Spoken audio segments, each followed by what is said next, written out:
Good morning, America. For our viewers in the West, all eyes on Texas ahead of the midterms. The deadly incident at a paper plant, new details on a moon base, and the thunder closes in on the NBA Finals.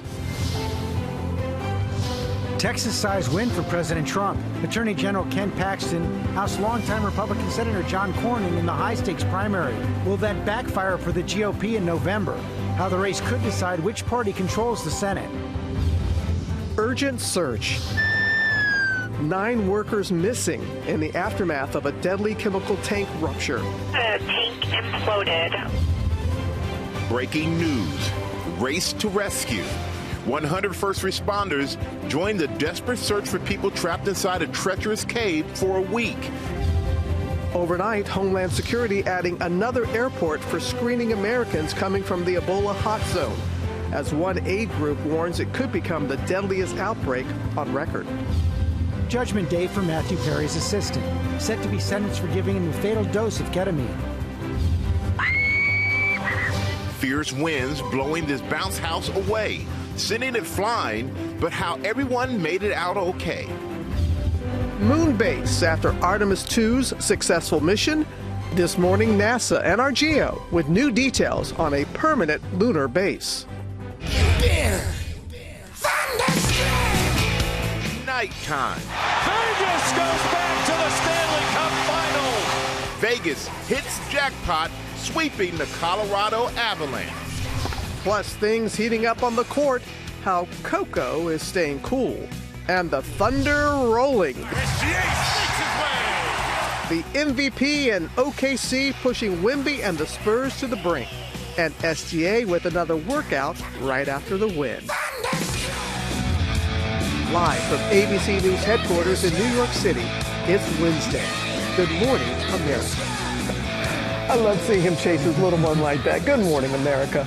You know, it's great to see you. Great series so far. But just ahead on our show today, we're going to have the latest on the deadly chemical tank rupture in Washington State. Workers still missing this morning.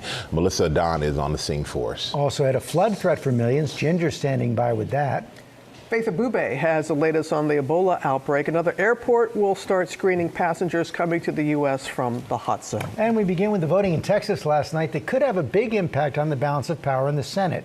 With a huge boost from President Trump, the state's controversial Attorney General Ken Paxton defeated incumbent Senator John Cornyn, a win that could boost Democrats come November. Jay O'Brien starts us off. Good morning, Jay. George, good morning to you. This is a major Texas-sized win for President Trump, giving a last-minute endorsement to Texas's embattled Attorney General Ken Paxton, but allowing him to wallop the state's longtime Republican Senator John Cornyn, beating him by around 30 points in that runoff last night, a dramatic turn of events from the primary the two had in March. Trump branding Paxton, who tried to help him overturn the results of the 2020 election, a, quote, true MAGA warrior, and calling Cornyn now disloyal. It's now the fourth time in less than a month that the president has put his thumb on the scale in a primary to oust a Republican. Cornyn, though, was not disloyal to President Trump in the Senate and was largely supportive. Paxton, for his part, has had a series of scandals that he has survived, including a push from his own Texas Republicans to impeach him over accusations of infidelity and corruption. He's denied any wrongdoing. He was later acquitted in the state Senate. But there were some Republicans who were angry with this choice by Trump, concerned that it could put this critical Senate seat in play and give an opening to the Democratic challenger here, James Talarico, who this morning is already courting Cornyn voters and trying to flip that Senate seat blue for the first time in more than 3 decades, George. And Jay, the Democrats got another boost yesterday in the redistricting battles. A significant win and a setback for President Trump in his push to redraw congressional districts to benefit Republicans. In Alabama, a federal court blocking that state from instituting new congressional maps that would eliminate one of 2 majority black congressional districts in that state. The state has vowed to appeal. And in South Carolina, Republicans defying that push of Trump's to redistrict and eliminate the state's only majority black congressional district, which has long been represented by Democratic Congressman Jim Clyburn. George. Jay O'Brien. Thanks, Michael. All right, thank you, George. We're going to turn now to the deadly incident after a chemical tank ruptured.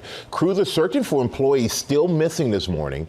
Melissa Don is on the scene for us. Good morning, Melissa.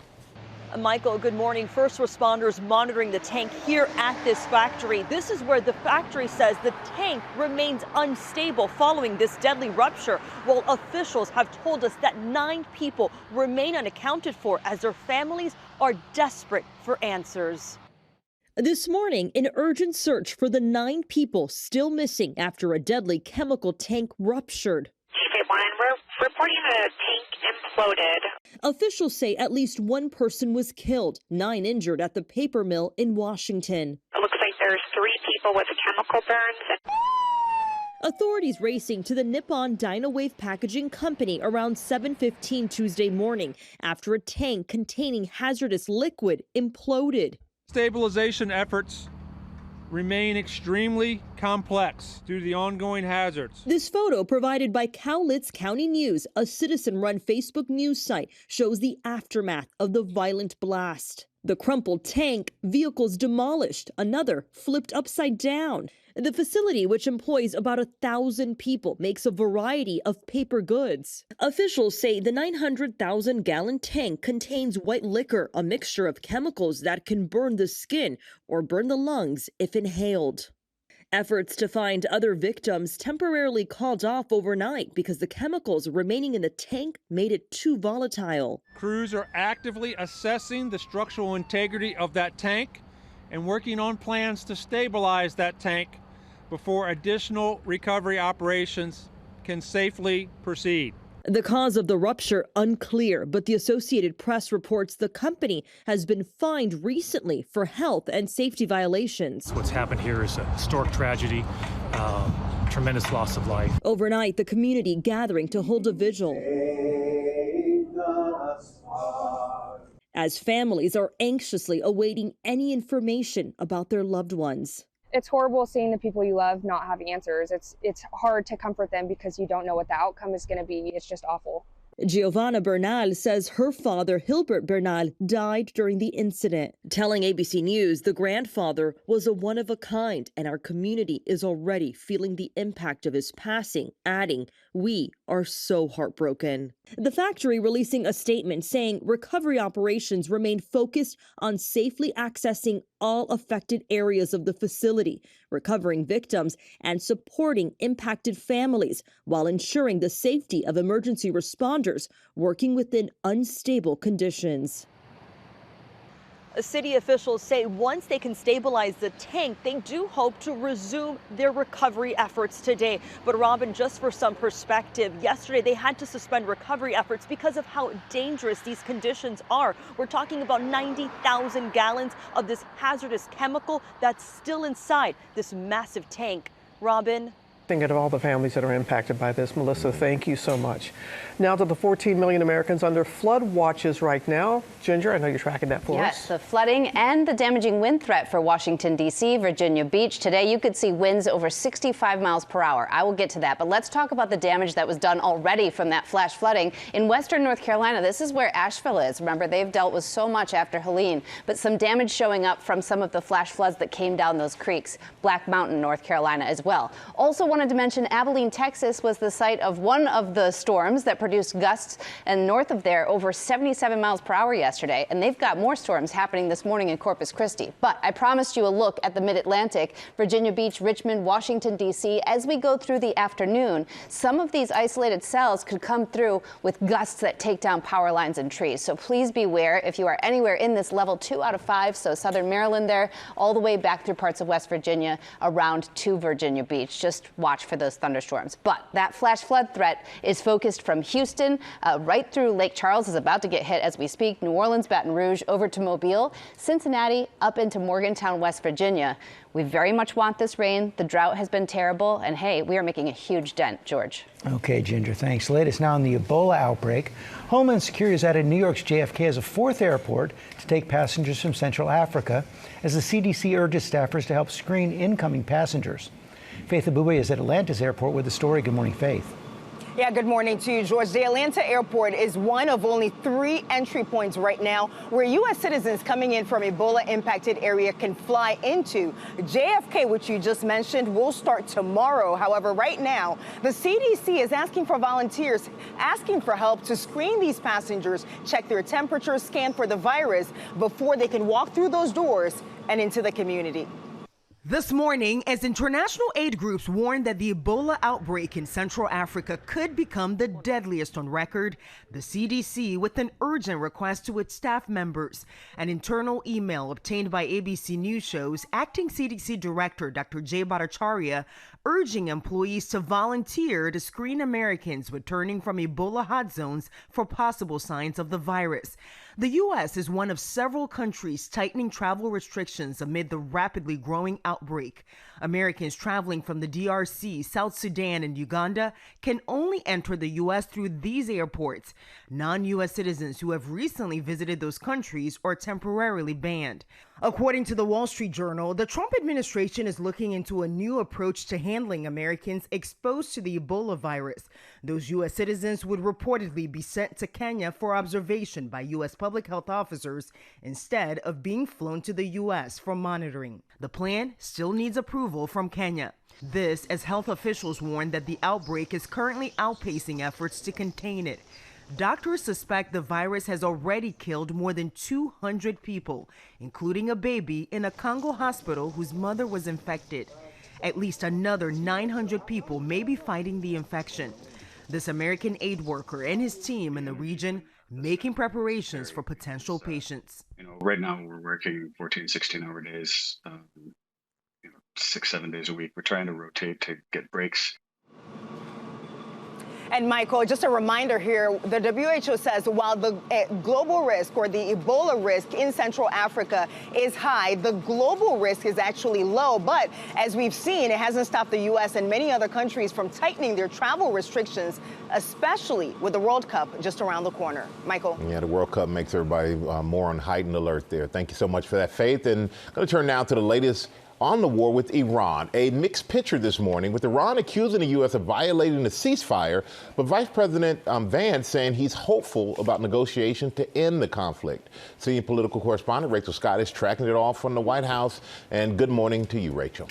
Michael, good morning to you. And in just a few hours, President Trump will be hosting a cabinet meeting here at the White House amid all of this uncertainty on whether there will be a deal with Iran and amid those escalating tensions. The president and senior administration officials had been optimistic about the progress of these talks, but this morning, still nothing has been finalized. And Iran is vowing retaliation after the U.S. launched what it called self-defensive strikes in the region. As all of this played out, President Trump took a trip to Walter Reed Medical Center for a 3-hour visit. It's his third in the last 13 months. The White House billing this as a routine annual dental and medical assessment. But it comes amid questions about the president's health, given recent photos showing bruising on his hands, swelling in his legs. The White House says that the bruising on his hands is from frequent handshaking, that the swelling is related to a benign common condition related to the veins. The president turns 80 in just a few weeks and still no readout from the White House doctor on this latest visit, Michael. All right, Rachel, we're also seeing more construction at the White House.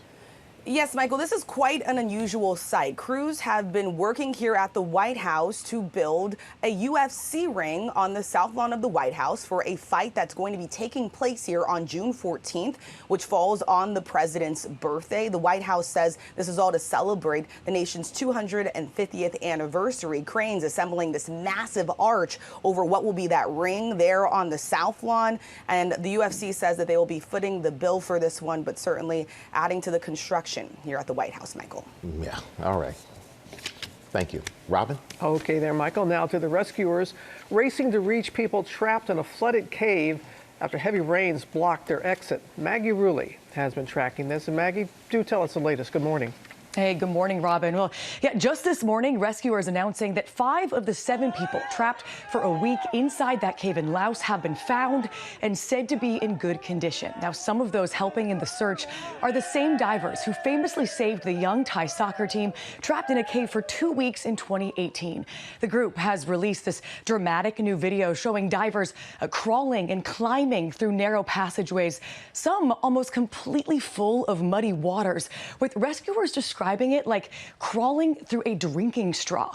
Some places, guys, are less than 2 feet wide. Now, rescuers say the cave is a popular place for locals to look for gold, but authorities have repeatedly warned people against it. But now the focus remains on finding the 2 people still trapped and getting everyone out safely.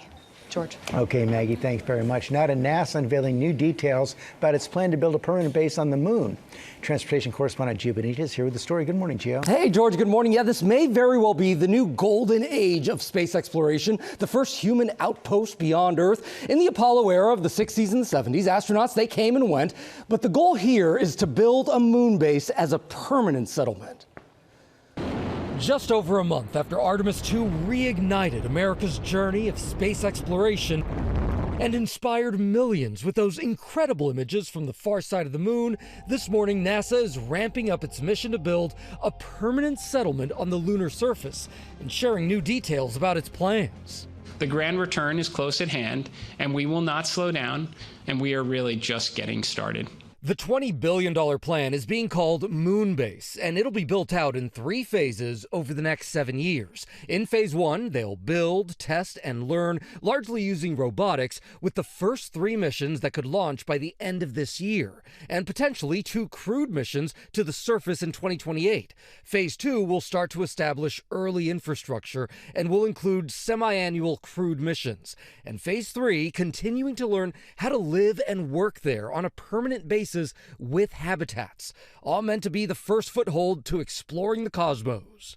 With Moonbase, Artemis astronauts will stay longer, understanding how humans operate off-world, how we build infrastructure, and how we prepare for Mars. We're also getting a look at some of the new lunar vehicles, which will take astronauts to areas never before explored from the ground. They'll also use lunar drones to help identify potential future landing sites. We go for the technology we will pioneer to get there, the science and all that we will learn that will make life better here on Earth. And NASA also says that it's working to establish a lunar economy with private industry so that the government doesn't have to foot the bill alone. Also, we learned that the lunar lander will be built by Blue Origin, owned by Jeff Bezos. So NASA's really pulling together the biggest players in the space industry to try to make all of this happen. Okay. Yeah. All right. Yeah. You first. Oh. You know I never talk. I know you would go in a heartbeat. You'd go in a heartbeat, too. Good for you. Good for you. How about the NBA playoffs? All right. The Thunder, 1 win away from returning to the finals and facing the Knicks for the title. You got the biggest moments from that pivotal game 5 with the Spurs. Let's go, because the Thunder claps back, showing that they've been here before and they know how to get the job done. All they needed was a big game from their best player, and they got it. McCain lifting, launching, landing a 3. Overnight, the Thunder rolled on. Game number 5 to the Thunder. 1 win from a return to the finals. Oklahoma now 1 step closer to facing off against the Knicks. Gilgeous-Alexander, 9-0 to start the quarter. League MVP Shai Gilgeous-Alexander leading his team to victory. Step back triple. Got 'em all! And all eyes on Spurs star Victor Wembanyama, keeping his team in the fight for much of the game. Pass to the lob. Wembanyama. Beautiful finish with 1 hand. And Spurs fans keeping the faith. These guys dressed as nuns, looking on kind of in place of the Salesian sisters who went viral in Game 4. Those are not the Salesian sisters. SGA looking to improve as they head to Game 6. We made adjustments after last game. I think we just applied what we learned. Taking those lessons and sharing them with his son after the game. Your daddy good at basketball? Yeah. You like basketball? You gonna play basketball? No.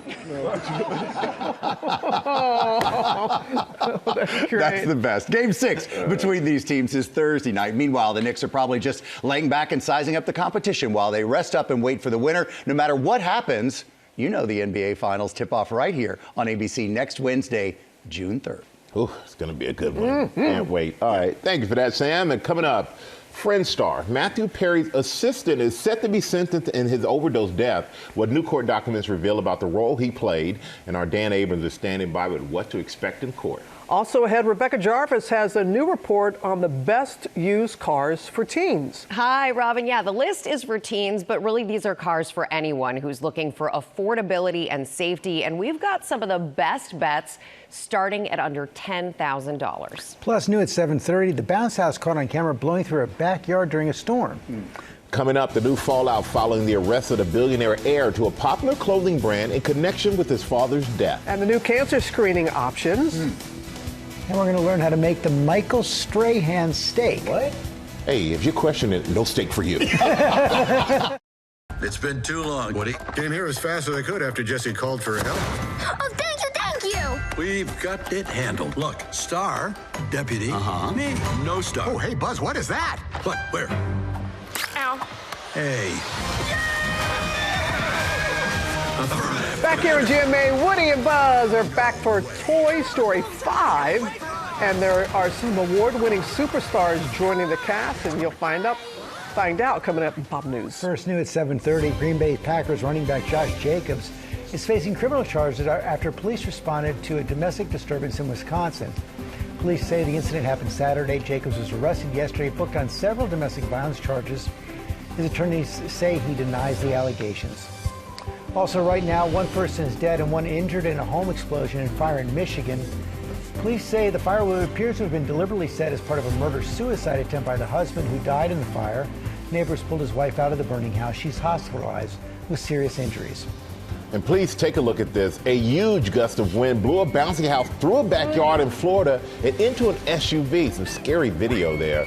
It happened during weekend storms in Dade City. Fortunately, no one was in the bouncy house at the time.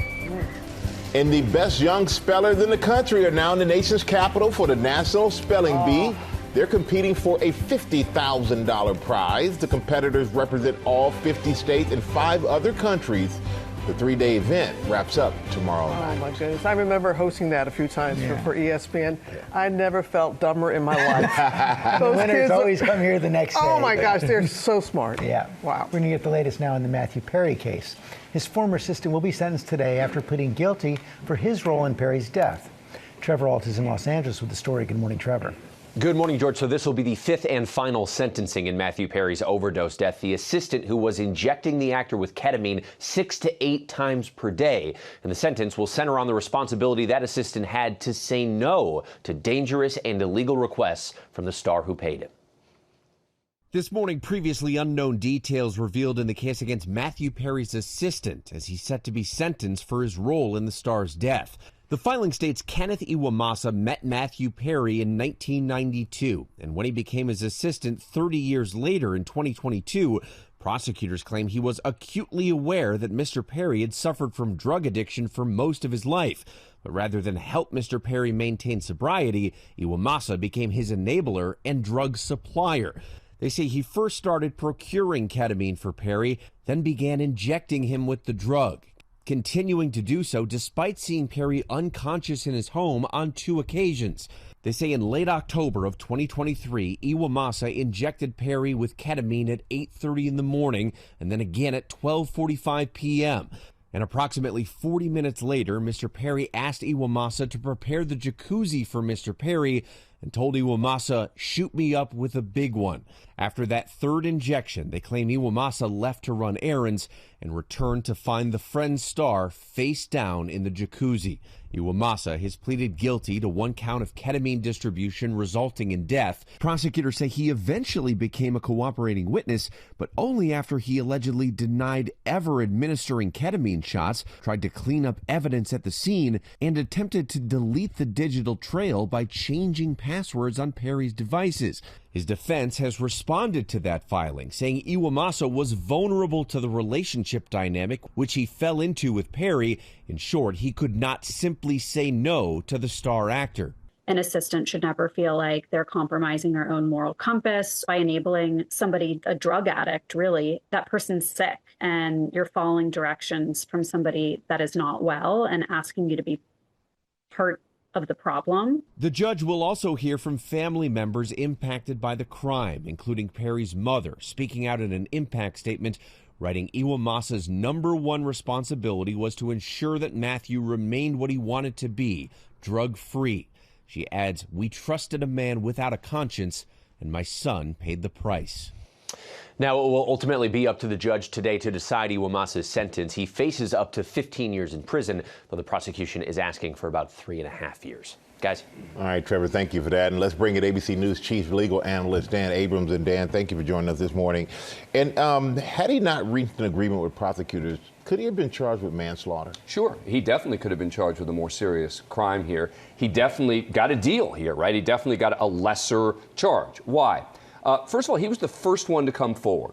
So he came forward early. Yes, there were issues. Yes, the prosecutors will say he didn't come forward entirely voluntarily, but he was first, and as a result, he helped them build the case. He helped them put the pieces together. You get credit for that in the law. You get credit for that in the charge. You get credit for that in the sentencing recommendation. And remember, the doctor who was involved here, the doctor who was the one who taught him how to do it, got less time than the prosecutors are recommending for him. So a lot of factors here to think about based on the number of people involved. Another factor here, the defense attorney claiming, in essence, that his client had no other recourse but to do what was asked of him. Will that carry any kind of weight? Right, that he was the employee, right? That he was directed by Matthew Perry to do this. Look, I think that's playing into this a little bit.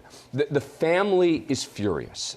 Matthew Perry's family is furious, in particular at him. They felt that he was the last defense. He was the one who could have and should have prevented this all from happening. So from their perspective, he doesn't deserve, any leniency. But yeah, I think it could factor in a bit. Not that much, but a bit when you look at the power structure involved between Matthew Perry and him. Also, that there's just a whole community involved in helping him along. Helping is the wrong word, in providing these drugs. Yeah, and I think that is a factor, right? If he'd been the only person involved, right? If this was one person, I think you'd be talking about a tougher sentence, you'd possibly talking about a tougher charge. But when you have all these different people call them enablers, whatever you want to call them, ranging from doctors to the drug dealer to the assistant, I think that there are a lot of different people who are all now suffering the punishment as a result of this. And I think that is to some degree helping, but we're still talking about prosecutors recommending 3.5 years in prison. Really suffering Matthew's family. Oh, they're the ones that absolutely. And that's why it's so hard when we talk about, for example, the assistant's responsibility. You got to listen to how they feel about this because they knew him. All right, Dan. Thank you very much. With GMA on the money. And this morning, a new report on the best used cars for teens that work really for any driver. Used car prices have been dropping, thankfully, since December, down 2.7% from a year ago, 3.4% from 6 months ago. Chief Economics Correspondent Rebecca Jarvis, you're going to break this down for us? Yes, I am, Robin. Good morning to all of you. This is a big decision, obviously, for families. Full disclosure, in my house, I just got the family Oldsmobile Cutlass Sierra. It was the same car my grandma drove, and I got to borrow it. But it still is a big decision, and we have some really helpful information for viewers this morning from the Insurance Institute for Highway Safety and Consumer Reports. They just released their list of recommendations, and they're focusing on teens, but really anyone who wants to balance that affordability with crash protection and crash avoidance can benefit from the findings here because they identified dozens of different cars across a range of categories. So what are the top picks? Yeah, so we're looking at a number of areas here. One is cars below $20,000. That's a category. A lot of parents like to get smaller cars for their kids, so we're going to start there. First, it's the Mazda 3. Both the recent hatchback and sedan made the list. A median price of $13,200, along with the 2019 to 2023 Subaru Crosstrek plug-in hybrid at $13,600. If you go a little larger, mid-size cars that are comfortable for the whole family, there's the 2020 to 2023 Nissan Maxima, $15,200, and the 2020 to 2025 Subaru Legacy at $16,500. But there are also some good choices under 10 grand. Yeah, you can still get a great car under 10 grand. And of course, a lot of people are going to be looking for that option right now. Examples there are small cars in the category. 2012 to 2024 Mini Countryman, median price there, $4,600. And the 2015 to 2025 Nissan Sentra, $4,700. For medium-sized cars, the 2014 to 2025 Chevrolet Malibu Malibu, $5,800 there, and the 2012 to 2025 Volvo S60, median price $6,700. I'm sure there's families listening right now who are hearing one of their ideas pop out. Right. Okay, gas prices are so high. So how do you factor that in when making a choice? Yeah, and here's the thing. A lot of people see that big number on the window, the sticker, MPG, but it can be misleading because it comes from ideal highway driving. If you're spending a lot of time in traffic or in a city or waiting at pickup and drop off, idling, city MPG is the number that matters. The other thing you can do is go with smaller, lighter, low rolling resistance touring tires. Those can improve your fuel efficiency by 2 to 5%, which is a big deal in these conditions. So the bigger the wheel, the more it's going to take as far as gasoline. All-wheel drive also the case, so it's important to look at What was your grandma's car? An Oldsmobile Cutlass Sierra light blue. We all drove the same car. Wow. What was yours, Robin? It was a hand-me-down 1969 Cadillac Sedan DeVille. Wow. Okay, but you could fit a family of 12 in the front seat. So you drove a lot of friends. You drove a lot of friends. My first was a little Chevy Vega, but my second was a very old Sedan DeVille as well. Yeah? The longest car in the world. Oh, my gosh, yeah. Okay. No, I'm not saying. Wasn't anything as nice as what you guys are driving. Hey, look, this one. I'm not going to embarrass my humble parents. Oh, please. Did you have the velour velvet seats? What is it? You didn't win. No, it was just a Toyota pickup truck. I had a Volkswagen Rabbit. Oh, that's not bad. Oh, I remember you talking about that car. And didn't your brother, then your sister? We'll be back. We'll be back. Now with our play of the day, taking you back, ain't it? And first round action is heating up at the 2026 French Open. Heating up is the key word, Michael, because first off, it's unseasonably hot. It's scorching in Paris in late May, as late as a spring heat wave takes over the UK, Spain, and France, with temperatures already, guys, in the high 80s and low 90s. So hot, in fact, that the tennis rackets are being refrigerated. I said it. By cooling their equipment, players keep racket frames and strings stiff, giving them a little bit better control in hot weather. Reigning champion Coco Gauff began her title defense by beating fellow American Taylor Townsend in straight sets, 6-4, 6-0. Robin, it sounds like you watched. Yeah, 6-love. That's 6-love, not 6-0. Oh, it's 6-love. 6-love. And finally, who danced? I could do this, Robin. Who danced the stairs better? Check out these moves. Superstar Novak Djokovic was going down the stairs and challenged Aryna Sabalenka to a dance-off down these famous stairs at Roland Garros. Now, I think Sabalenka really moved. Oh, yeah. I mean, because Djokovic kind of does the, sway. Yeah, that's right. So if you're going to pick one. Moving. Yeah, that's it. She's moving. Yeah. Love. Good job. We'll be right back. It's called love.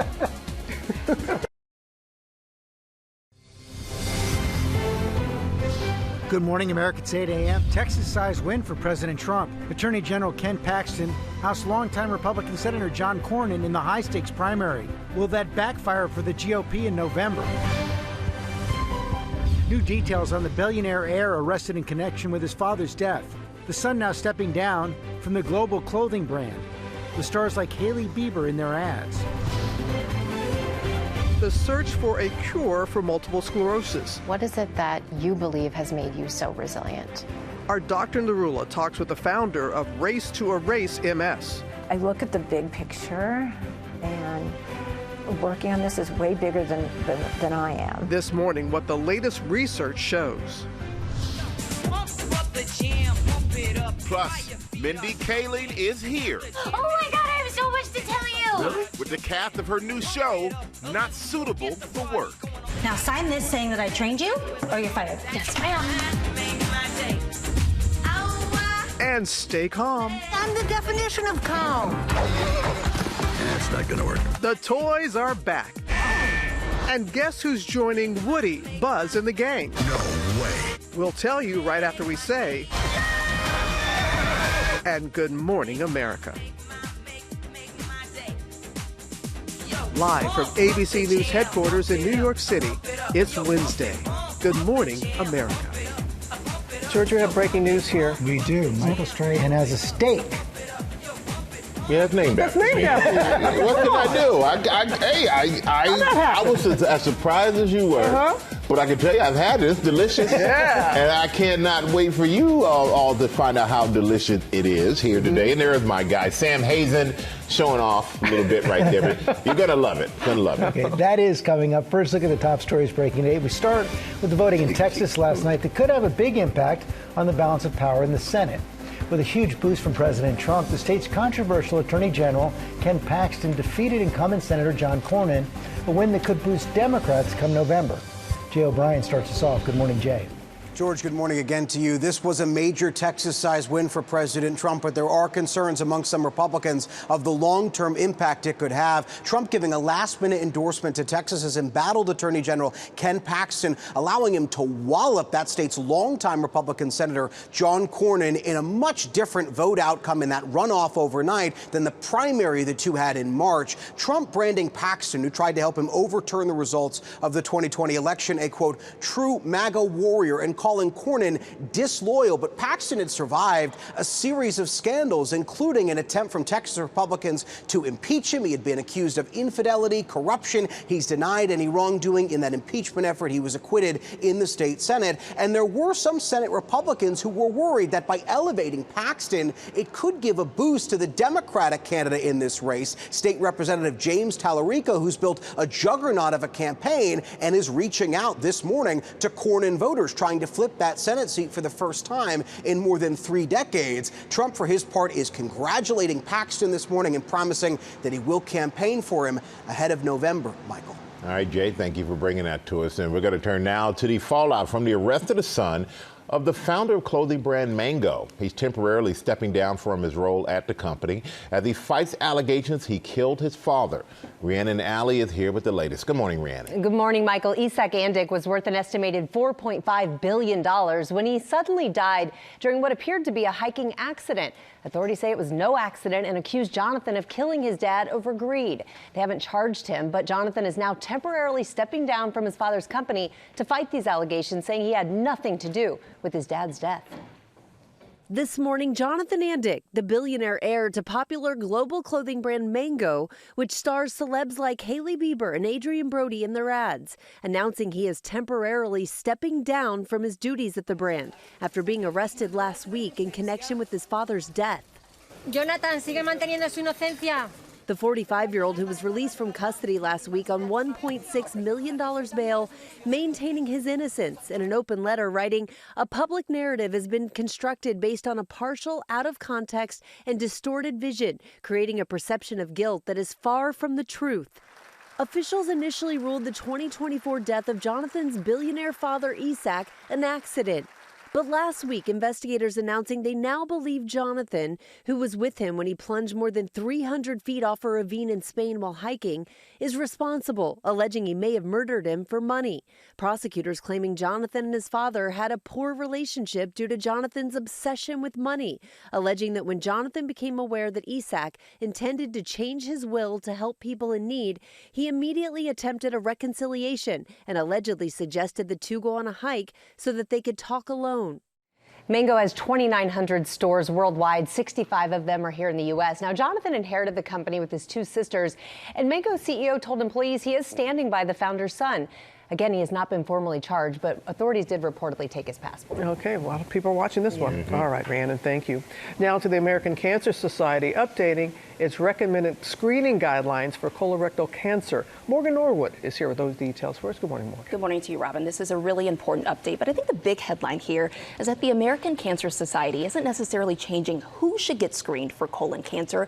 It's simply expanding how people can do it. So let's talk about this. The guidelines still recommend that most average risk adults start screening at age 45. But for the first time, the ACS is adding certain blood tests to its list of screening options. That includes colonoscopies and at-home stool tests.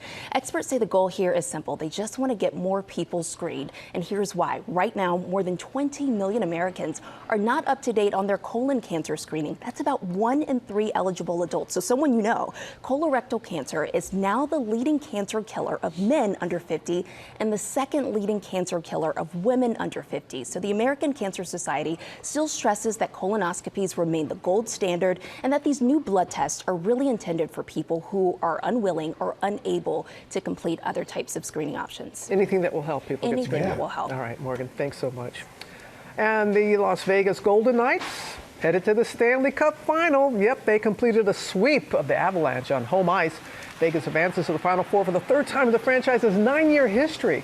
Basketball power couple powerhouse. Oh, there they are. A'ja Wilson and Bam Adebayo. They attended tonight's Game 3. A'ja, of course, plays for the Aces of the WNBA. And was pumped for her city. Miami Heat star Bam got some heat from Florida. The Panthers writing on social media, Bam, what are you doing? That's what you're doing. He clarified he still supports the Panthers. Yeah, we can see he is by wearing that jersey. Okay, Bam. Oh, my. All right, coming up in our GMA Morning Menu, having an update on the race to erase MS, the latest research on what may cause it and potential cures. Dr. Narula is here with what you need to know. Also, the unofficial start of summer is here. Country music festival's heating up. We've got an exclusive announcement about this year's CMA Fest. Plus deals and steals with free shipping. Tori Johnson has savings on everything from footwear to bedding, all from small businesses. And Sam, you got a whole entourage with you. I do. I've got a whole group. This doesn't sound right, but Mindy Kaling is not suitable for work. Is that? Yeah, I like it. I like it, Sam. We've got a brand new show. She's here with the crew. We're going to get a chance to meet everybody and catch up on what's going on. It's all coming up right here on GMA. Gorgeous team, by the way. Beautiful team. Yes, they're very good looking.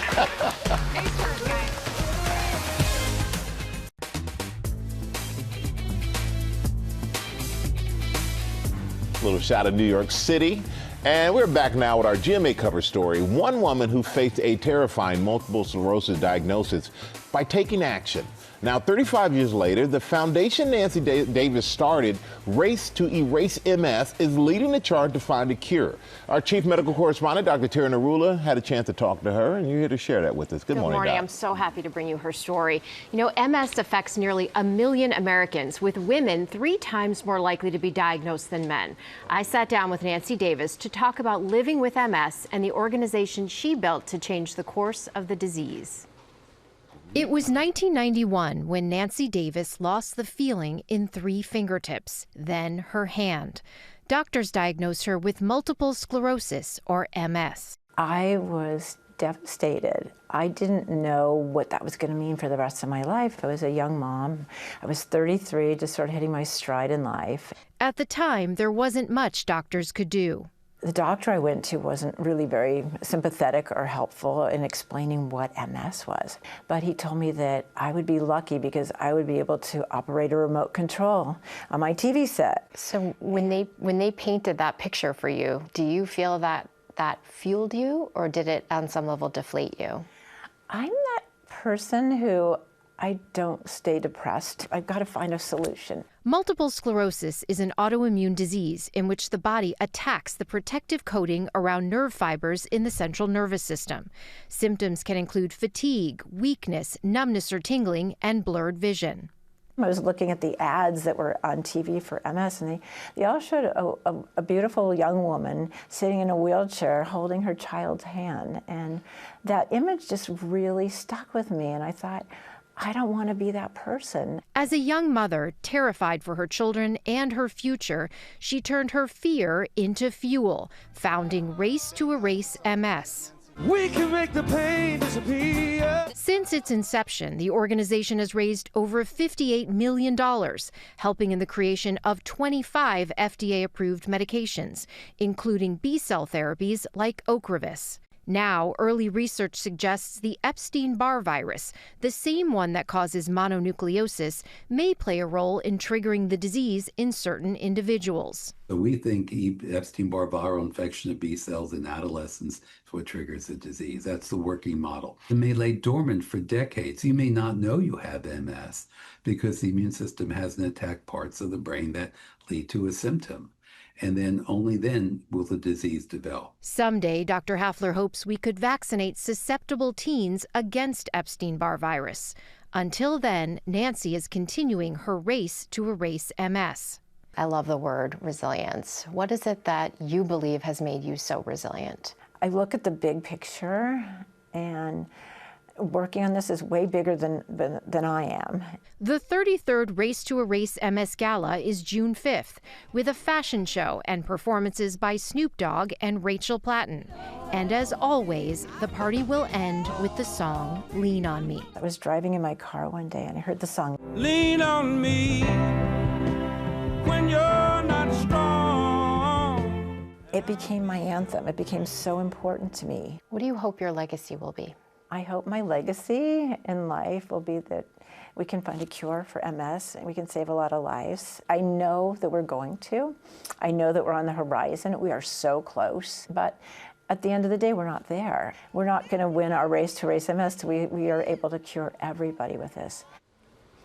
What's so amazing about Nancy is that her efforts got researchers from competing institutions to share data and work together over these last decades, which until then had been unheard of. That same approach is now being applied to unraveling other chronic diseases like addiction. The 33rd Race to Erase MS Gala is June 5th. Really amazing work that she's done over the years and all the drugs they've had approved. Exactly. And she said to me, her kids are really so much of the fuel. She wanted to be strong for them. She wanted to show them how much it means to help other people. And she said her doctors told her that the pill in life, PIL, your purpose in life, is better than the pill you take. And that really empowers her to do good. And I love that, the pill. I never heard that. I know. I thought that was great.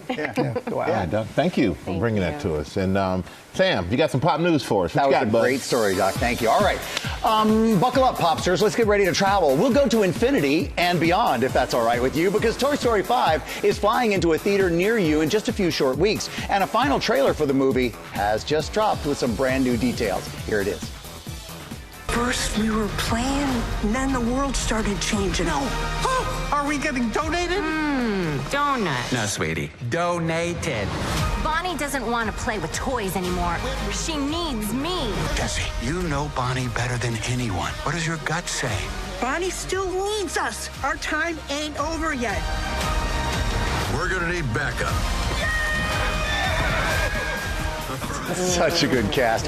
Donuts. The movie features the whole gang. It's Woody, Buzz, Sheriff Jesse, and they reunite on a mission to confront LilyPad, a new smart tablet with her own ideas about how to help Bonnie make friends. And there are new toys joining the group, like Smarty Pants, who's voiced by Conan O'Brien. Perfect. And the movie, I know, doesn't that sound good? And the movie has some big cameos in store as well, from Emmy and Tony Award winner Alan Cumming, who's in it. Grammy-winning superstar Bad Bunny is now, he's a toy named Pizza with sunglasses.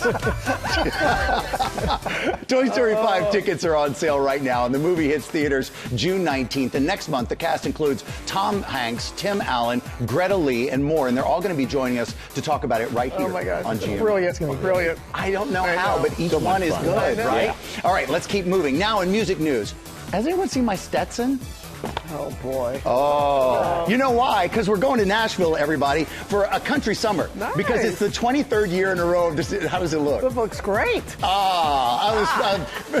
CMA Fest is returning to Nashville next month to kick off the summer in a very big way. And right now, we're happy to exclusively reveal the host for this year's music festival, one of the country's hottest stars. Drum roll, drum roll. Riley Green and our very own Lara Spencer. That's right. Lara is up on stage with Riley as both of them make their debut as hosts of the 3-hour concert event filmed during the festival. CMA Fest celebrates the best in country music. It's hard to see the prompter through the hat. By the way, with huge stars, incredible performances, all new collaborations, and apparently some must-see surprises, like Lara. The CMA Fest concert special will air Thursday, June 25th at 8 p.m. Eastern, right here on ABC, and it streams the very next day on Hulu and Disney+. They didn't even mess up the well, there's a Galna spray that stands it through hurricanes. Finally this morning, something to spark a debate on the internet. This is the best story. Have you seen it? Philadelphia Phillies star Bryce Harper shared this video this morning of his morning routine, during which he demonstrated to the world his unique way of applying toothpaste. He just squirts it in the mouth. He doesn't put it on the toothbrush first. One commentator on his TikTok said, "This is the first time in my life I have ever seen anyone do that with their toothpaste." But there are some out there who also commented, they've been doing this. Have you ever seen it? They've been doing it their whole lives. Really? Yeah, it's a thing. Now, one person added, this is actually genius because you know how many times the toothpaste has fallen off the toothbrush in the transition. True. But just the two. How would you? You first. Once again, you first. Just you can't share it. Right. You know what I'm saying? You can't share it. It's like drinking the milk out of the carton. Yeah. Only if you're the only one in the house. Oh my gosh. Very similar. That's what I was thinking. I don't do that. Yeah. I love how you call us popsters, too. Thank you. Yeah, appreciate that. Slow news day, George. Yeah, I was just trying to figure out why you put that on Instagram. All week long, Tori has been bringing us deals and steals with major markdowns, free shipping to seal the deal, and this morning's deals are all from small businesses, and they are too good to miss. I love the small businesses here. Thank you. Okay, so we're starting with Aetrex, and this is all about footwear that fits, feels, and functions better. It's all designed based first on the technology of the anatomy of the foot and ensuring that their signature arch support allows our bodies to be in better alignment, which helps people walk better with greater comfort and helps to eliminate a lot of the common foot problems that cause pain. So plantar fasciitis or heel pain. So we've got a big assortment for both men and women. We've got lots of sneakers as well as these great wedges, slip-ons, even more online. And then their orthotics, super popular. And we've got these for men and women for every single shoe type. All 50% off plus free shipping. Free shipping. Some great styles there. Yeah, beautiful styles. Good, thanks. Copper compression. This is all about the ability to heal naturally while you move. So oftentimes people think to heal, you have to stay still. That's not always possible for everybody. So from shoulders to feet, there is a wearable product to be able to allow you to increase circulation, improve stiffness, eliminate pain, all while protecting that area but still being able to move. So that glove right there combines heat as well as vibration. So if I put it on for you here, you could get a little heat in there, you can get vibration. Great for circulation and stiff joints. Up to 60% off plus free shipping from Copper Compression. Okay. All right, then we're moving over to Feel like Beekman. Michael all of a sudden. Yeah, there you go. Okay. All right, sorry. This is my producer Caroline's favorite skincare line, and it is all about goat milk. And goat milk has some of the same properties as human milk that allows your skin to just soak up that hydration. It just kind of eats it up. So we've got these really great mists. The peachy, lychee peachy is one of our favorites. We made Sam do a little dab of this orange one that he loved. But if you are looking for just really great skin and body care, all of the bundles 50% off plus free shipping. Free shipping. Yes. Cannot beat that. Then a K-Beauty favorite, GU. They just make two products, and they are both. The girls walked in this morning and they're like, it's here, it's here. So this is a pre-moistened pad that's going to help with, it's a one-step process. So this one's really great to help with fine lines, wrinkles, then you finish it off with their moisturizer. This is a K-Beauty favorite for a reason, and only we have it at 50 off and free shipping. I cannot wait to try that. Good. Yeah. All right, then we've got bedding from Caraloha, all derived from a bamboo that is softer than cotton, cool, got really great moisture wicking properties. 2 different collections, all the fabulous colors, get softer with every wash, 50% off, and free shipping. You got it. Come on. And then finally, you can clean with just steam. This is a 10-in-1 that converts from this mop that you can use in the home to a handheld steamer that you can use on garments. You can use it with just water, or if you want to do a little extra tough clean, exactly. You're going to add their detergents in here.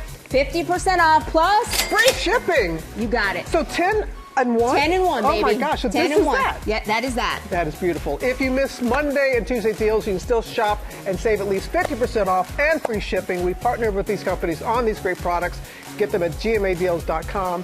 And coming up, we're making the Strahan steak. Oh, you heard me. Look at Come on that. back. Welcome back to GMA, live from New York City. We're back now with one of my all-time favorite chefs. And it's not because he named the steak after me at his restaurant. I swear to you. All right, my guy, Sam Hazen is the executive chef at Palladino's Steak and Seafood here in New York. And he's here to show us how to make the Michael Strahan steak. All right. But, okay, everyone at our tasting table, they're already digging in. You know, they're already getting started. So good. But can you explain to everybody how you end up naming a steak? Listen, I've been a fan of Michael Strahan for 25 years and what he's done in his life, Hall of Famer, All-Pro, winning the Super Bowl, beating Tom Brady, and creating this, and creating this incredible stat of 22 and a half sacks, right? And then, you know, we think about it this year, we had a break of that sack, but if Michael played 22 games, this wouldn't be a 22 and a half ounce steak. This would probably be a 25 ounce steak. Oh, more sacks. Okay, I like it.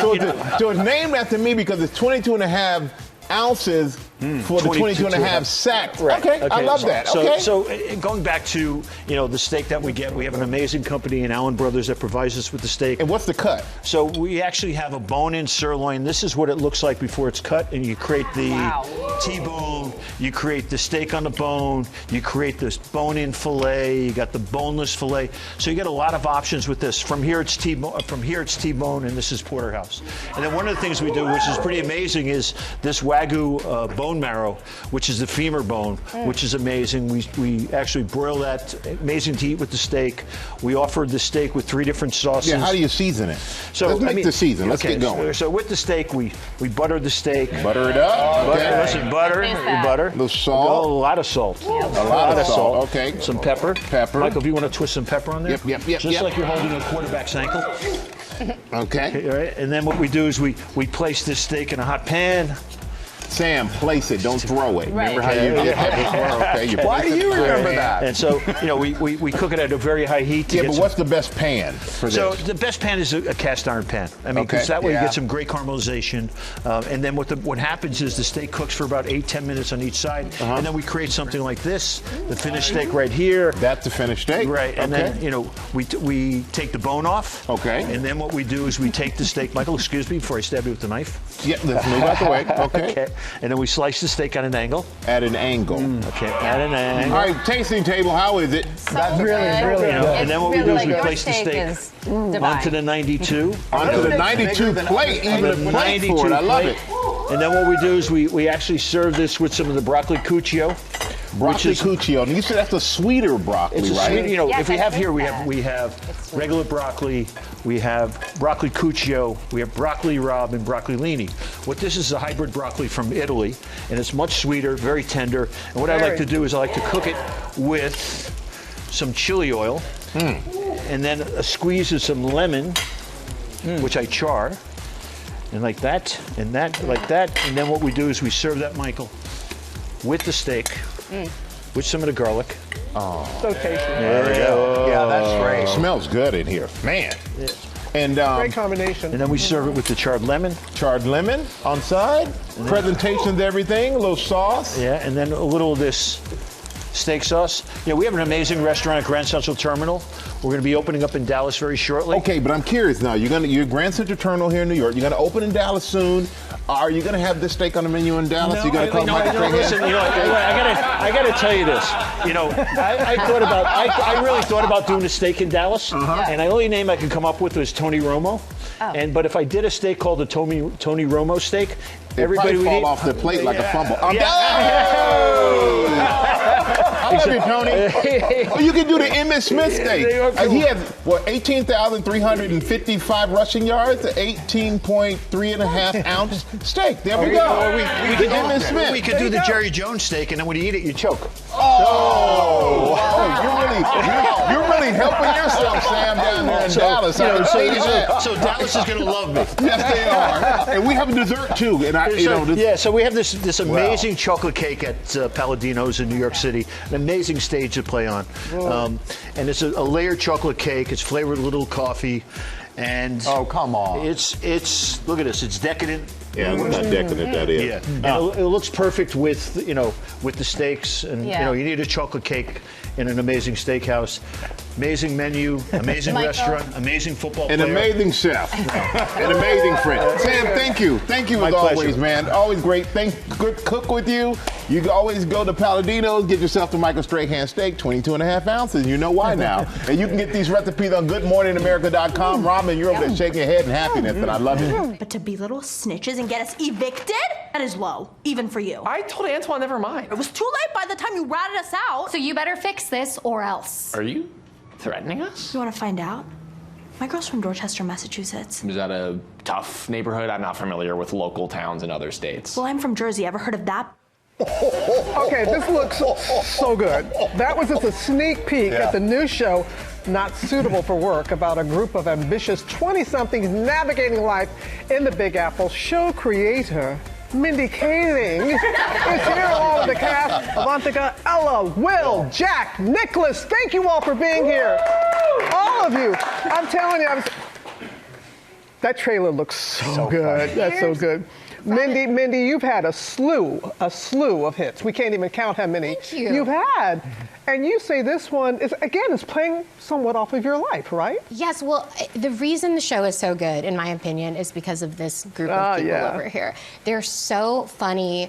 There's drama in this. There's so much romance, but it's really about 5 ambitious young people. And I consider it, like, in my mind, this is the 3rd show in a trilogy of shows that are about my life. Like, Never Have I Ever was about me being in high school. Yeah. Sex Lives with College Girls was about my time at Dartmouth. And this is this last pivotal time in my youth, which was moving to New York City, being super ambitious, and being in her 20s. And I feel so lucky that this group of people is the stars of that show. The creation comes from you. I think the timing is so great with everybody. Let's meet some folks. Nicholas, I know,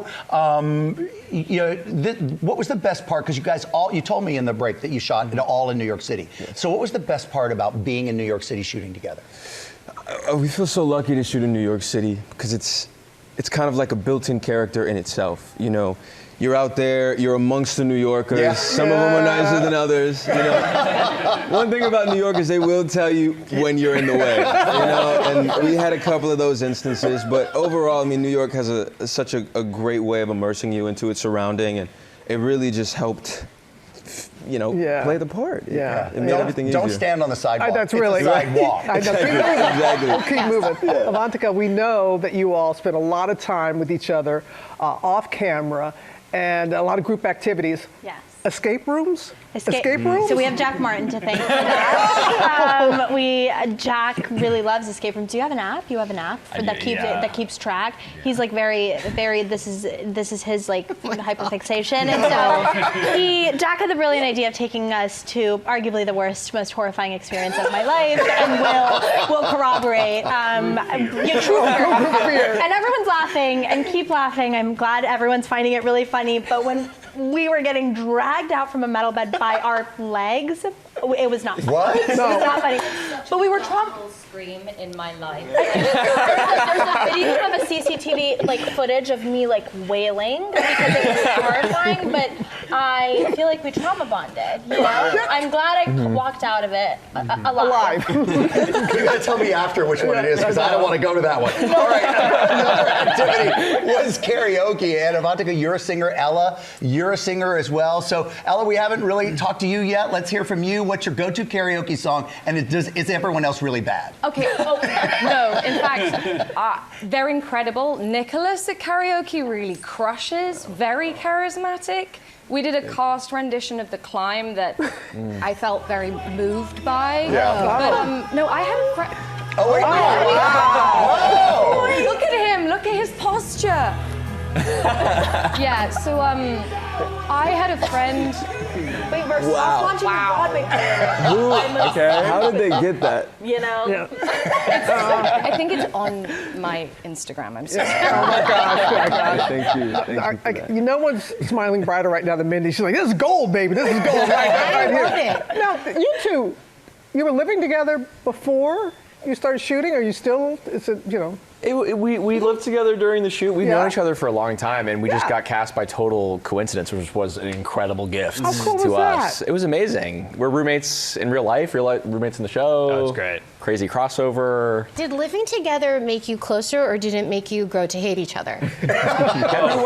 Both, yeah. You really get to know someone. Love and hate are so similar. How did you know that was going to be my follow-up question? How do you know know that was going to be my follow-up. I was just inspired by this energy. It was the most interesting thing for them to work 14 hours a day and then be like, let's go home together. Like, that's a very, it's like if you lived with Sam or Michael. No, you don't want to do that, right? Wait a minute. And I love you, but no. Little Sam goes a long way. So, Mindy, a lot of people are rediscovering Mindy Project. So where would Dr. Mindy be today? I think Dr. Mindy Lahiri, so this show's on Hulu. Right. And it feels like coming home because the Mindy Project was also on Hulu. And I love it over there. They were so supportive. I think that Mindy Lahiri would probably be trying to unsuccessfully launch some kind of like doctor influencer type of thing where she gives health tips and low-cut outfits. And it would be horrible. It would be really horrible. It'd be a hit. Let's be honest, that's kind of what I want to do. I love making shows. I love being around talented, funny, young people, but I really just want to make money as an influencer. So, can you help me? No, because I don't know how to do that. But okay, you whatever. would kill it. You would kill it. Fashion stories, I'm influenced Wait. every day. Thank you, Ivanka. Look at her fashion, though. No, I know. Always on point. Come on. Okay. Thank you, guys. And that's the only thing I wanted to say today is thank you for noticing my fashion. That's the only reason to be here today. Noticing that and so much more. You're Thank uber you. talented and you share, and you guys are hysterical. So happy for each and every Thank one you, of you, Robin. and we cannot wait. Not Suitable for Work. What a great title. Not Suitable for Great Work. team. It premieres next Tuesday, June 2nd on Hulu and Hulu on Disney+. All right, let's go down to Ginger. Thanks, Robin. We want to tell you and everyone about the brand new documentary from National Geographic. It is called Time and Water. It's all about one Icelandic man's effort to document the beauty of glaciers as a time capsule for the future before climate change changes the landscape of his homeland. Time and Water is in select theaters this Friday. I am not worthy. I am so not worthy. Wanda Sykes is here live. She's got a brand new comedy special. I loved it, loved it. It's my favorite one forever. You're going to love it too. We'll talk to her about it. We'll be right back. Congratulations. Congratulations. We are back with the very funny Wanda Sykes. She has a new comedy special called Wanda Sykes Legacy. Welcome back. Great to see you. Thank you. So I know this filming this was a full circle moment for you. You went back to your alma mater, Hampton University. Tell us about that. It was, it was a little. I was very nervous this time. Very nervous because I'm going to know people in the audience. You know, it's different when That's harder, you go isn't to a it? city and I don't know these people. They're just they're just fans. They just come to see me and it's good. But now I look out and I go, oh. That's my marketing professor. This is so-and-so. This is my sorority sister. And I'm like looking around. So it was, there's the president of the university in his life. What's going on, you know? But it really was a full circle moment. Yeah, it was great. It's cry yourself in laughter funny. So I love this idea of College Wanda. Paint me a picture. paint me a picture of College Wanda's Friday night. You know, College Wanda Friday night, that's when we have fun. At Hampton, the culture was, we were pretty much about our books Monday through Thursday. Then Friday, it was a party. There was always somebody's having a party, one of the fraternities, the sororities, whatever, having a party. So, Friday night Wanda got turned up a little bit. But, Monday through Thursday Wanda was about the books because I was there on my parents' dime, So when you Can't mess up. That's right, you can't mess that up. No, exactly. You don't want to can't go mess home. that. No. I can't believe this is your third comedy special like For this Netflix, since 2019. What's different about this one other than being at your alma mater? I really made this one special. Chris Rock gave me the advice years ago when I was shooting my first special, and he said, make it special. So I'm like, what can I do, to really elevate this one? And one, brought in Julie Dash to direct. And she killed it, especially the opening. Just working with her. Her name is on it, so I was like, I gotta match the material has to match the person shooting. And to me, just going back to Hampton, it just made it, like I said, just a full circle thing because I wanted my audience to see where I'm from and also for my school to see my audience, So it was just Did you know then that you wanted to do this? I didn't. I didn't know this. I didn't know what I wanted What to did do. you I study? Just, What did you marketing, because I didn't have to take any science. So I was like, what keeps me out the science lab? Yeah. I don't want a calculator. I don't want anything. Yeah. Well, let's take a look at what this marketing degree did for you. Let's check it out. Trying to eat better, trying to do that, But Esther's not having it. For those of you who don't know, but this fat roll here popped up when I was 40, and she's staying around. Esther is not going anywhere. Esther loves bread, alcohol, and cheesecake. That's her favorite. Give me some cheesecake. True that. And also in the special, outside of food, you talk about your family. Yes. You talk about parenting your 2 kids with your wife, Alex. So what is it like having teenagers in the house? Well, I love it that our daughter, she's driving now, so that's nice to have a chauffeur in the house, and also that it was always I got to go pick her up, I got to go pick this up. Now it's like, oh wait a minute, she take herself there. Exactly. Yeah. So, but it's also scary. Because she's driving, yeah. So even when I ride with her, I'm still, over there hitting that my imaginary brake, but yeah. And our son, he's doing great. He's playing tennis. He's really into tennis now. So I'm looking forward to the empty nest syndrome. I am looking forward to that. Are you now? What are you looking forward to? Just not worrying about where, having to get up and what we're gonna do today, because Alex likes to plan stuff. She always has an agenda, something we have to do. She doesn't believe in just sitting around. I like to sit around. So it seems like when the kids are home and every summer we always hear this, 30 minutes before departure, and I'm like, where are we going? What are we doing? We're doing something else today. I just want to relax. I don't think you actually relax because you've got this stand-up on the stage, but you also, I love you on the big screen. I really do. You. But this one, Undercard, is a dramatic. Yes. Tell me a little bit about that. It's a dramatic film, and it's set in the world of boxing, which I fell in love with. I'm a former champion. And now I'm training. I'm a trainer, and I'm training my son, who I'm trying to, reconnect with, because I gave him up when he was a little kid. So it's a movie about family and forgiveness and like forgiving yourself. Yeah. And it's a beautiful film, and I was just so happy that Queen Latifah said no when I got to do it. We are all looking forward to that. We're looking forward to Wanda Sykes' Legacy. That's streaming now on Netflix. Thank you for coming in. Michael, your steak is really good. Thank you. Really good. Kind of stayed with me, though. Yeah. And it comes on the plate with 92. Yeah, baby. So you got to go to the restaurant. So long, everyone. Bye.